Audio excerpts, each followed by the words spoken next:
It is really refreshing to work on an episode or a series like this that, we get to get out and, interact with the community, and we get to see what's important to people. So we do all of our research ahead of time, and then we partner up when we go out and do these things. But it's really cool once you go out and come back and see all the great shots they have and all the great interviews we have, and then you put it together, and it's really neat to see what Iowa has to offer.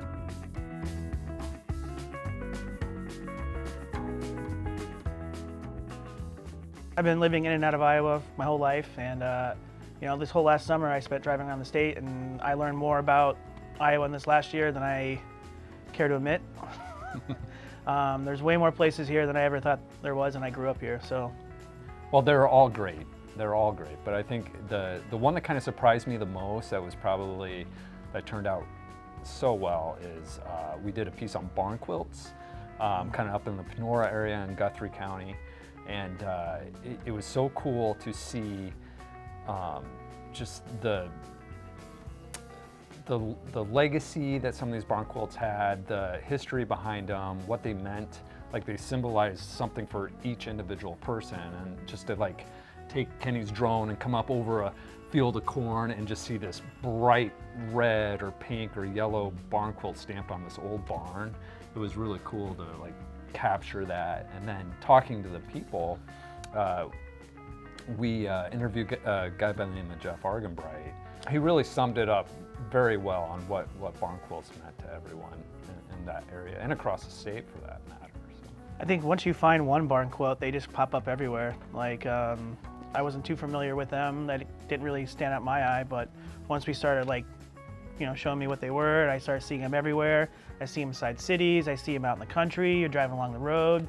They're on, I've seen them on sheds, I've seen them on barns, I've seen them on houses, I've seen them on little dog houses.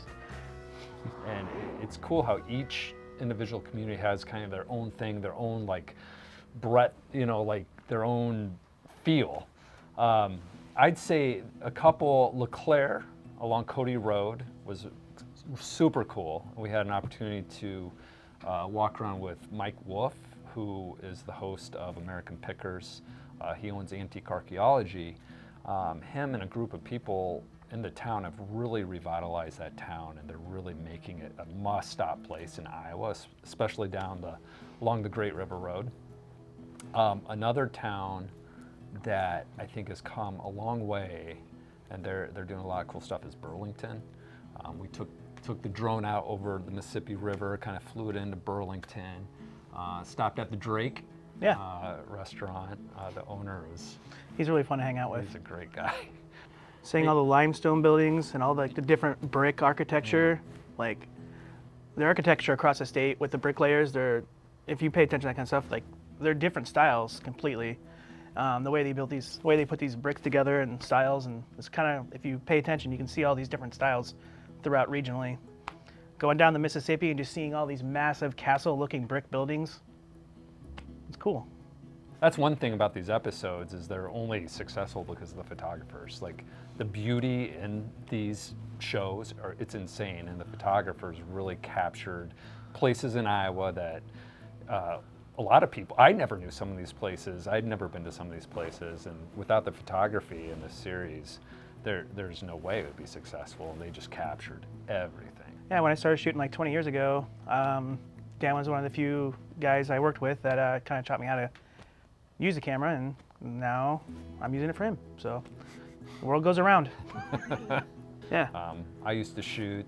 He's come a lot further along than I have shooting, so it's really fun to partner together on stuff and kind of tackle things. And for that matter, the entire photography staff, you got Eric and Darren and Adam, and we all got to kind of work together as a team all summer long, and it was really great.